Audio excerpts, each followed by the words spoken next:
அனுர தலைமையில் தேசிய மக்கள் சக்தி அரசாங்கம் ஆட்சிக்கு வந்து இப்போது 2 வாரங்கள் கழிந்திருக்கிறது. இந்த 2 வாரங்கள் என்பது அரசியலிலே ஒரு அமைதியான வாரங்களாகவே கழிந்திருக்கிறது.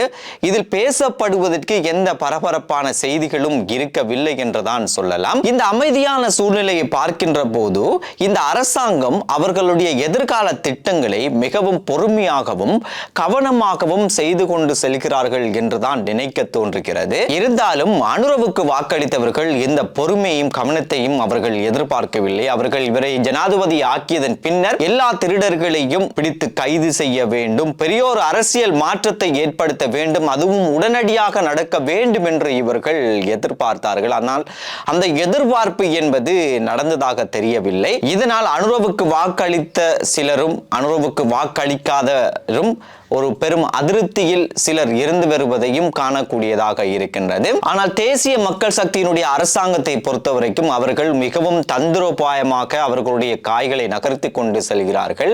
இவர்கள் பெரியோர் மக்கள் எதிர்பார்த்த அந்த பெரியோர் அரசியல் மாற்றத்தை நோக்கி இவர்கள் அவர்களுடைய காய்களை நகர்த்தி கொண்டு செல்கிறார்கள். இதனால் இப்போதைக்கு இவர்கள் மக்கள் எதிர்பார்த்த அந்த மாற்றத்தை இவர்களுக்கு கொடுக்க முடியாமல் போயிருக்கிறது. இருந்தாலும் எதிர்காலத்தில் இவர்களுடைய அந்த தந்திரோபாயமான காய் நகர்த்தல்கள் என்ன என்பதை மக்கள் விளங்கிக் கொள்வார்கள். ஜனாதிபதி தேர்தலில் வெற்றி பெற்றதை விட இவர்களுக்கு இன்னும் ஒரு முக்கியமான ஒரு இலக்கு இருக்கிறது.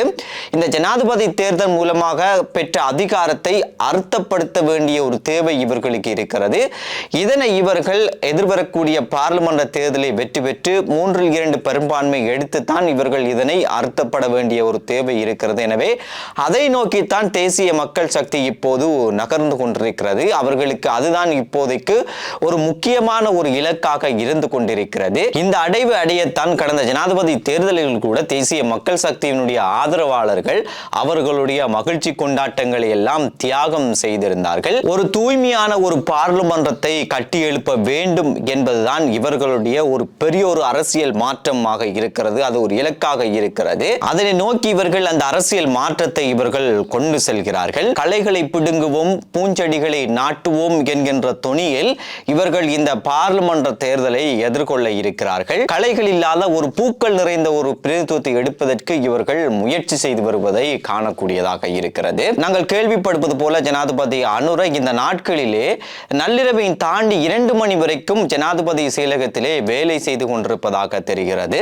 அவர் மட்டுமல்லாமல் அவரோடு சேர்ந்து தேசிய மக்கள் சக்தியினரும் சேர்ந்து இந்த நாட்டினுடைய எதிர்கால திட்டத்தை இந்த நாட்களில் வரைந்து கொண்டிருப்பதான சில தகவல்களும் இருக்கிறது. ஆனால் இவர்கள் இப்போது பல உயர் பதவிகளில் மாற்றங்களை கொண்டு வந்தாலும் இந்த பதவிகளை வைத்துக் கொண்டு அரசியல் பழிவாங்கல் செய்கின்ற எண்ணம் கூட இவர்களுக்கு இருக்கவில்லை. அப்படியான ஒரு அரசியல் பழிவாங்கல் பதவிகளில் இந்த வேளைகளில் நடக்கவும் இல்லை. கடந்த அரசாங்கத்தின் போது அரசியல் ரீதியாக நியமிக்கப்பட்ட பதவிகளில் வகிப்பவர்கள் இன்றும் பல நிறுவனங்களில் இருந்து கொண்டுதான் இருக்கிறார்கள். இருந்தாலும் சாதாரண மக்களினுடைய தேவைகள் ஓரளவுக்கு நிறைவேற்றப்பட்டு கொண்டே வருகிறது. உதாரணமாக உரமானியம் என்பது இப்போது வழங்கப்பட்டு கொண்டு வருகிறது. தேர்தல் ஆணைக்குழுவினுடைய சட்ட விதிகளால் இதற்கு சில தடைகள் ஏற்பட்டிருந்தாலும் அரசு சார்பற்ற நிறுவனங்கள் மற்றும் சில அமைப்புகளுடைய ஆசையுடன் இந்த வேலை திட்டத்தை அரசாங்கம் கொண்டு செல்கின்றது. இவ்வாறு ஜனாதிபதி அனுரகுமார திசாநாயக்க மற்றும் அவருடைய தேசிய மக்கள் சக்தி என்பது வேலை செய்து கொண்டிருக்கின்ற வேளையிலே மக்களுக்கு இப்போது உடனடியாக ஏதாவது நடந்துவிட வேண்டும் என்கின்ற நிலைப்பாட்டில் தான் மக்கள் இருந்து கொண்டிருக்கிறார்கள். ஆனால் தேசிய மக்கள் சக்தியோ ஜனாதிபதி அனுரகுமார திசாநாயக்கவோ மக்கள் எதிர்பார்க்கின்ற அந்த விடயங்களை தருவதற்காக அவர்கள் இன்னும் கொஞ்சம் தூரம் பயணிக்க வேண்டி இருக்கிறது. முக்கியமாக இவர்களுடைய முதல் இலக்காக இருப்பதுதான் இந்த பாராளுமன்றத்திலே எப்படியாவது அதிகாரத்தை பெற வேண்டும் என்பதும் அதன் பிறகுதான் இவர்களுடைய மற்ற நடவடிக்கைகள் எல்லாம் நடக்கப் போகிறது என்றுதான் சொல்ல தோன்றுகிறது. அதற்காக வேண்டி இவர்கள் இப்போதிருந்தே மெதுமெதுவாக வேலைகளை செய்து கொண்டிருப்பதை காணக்கூடியதாகவும் இருக்கிறது.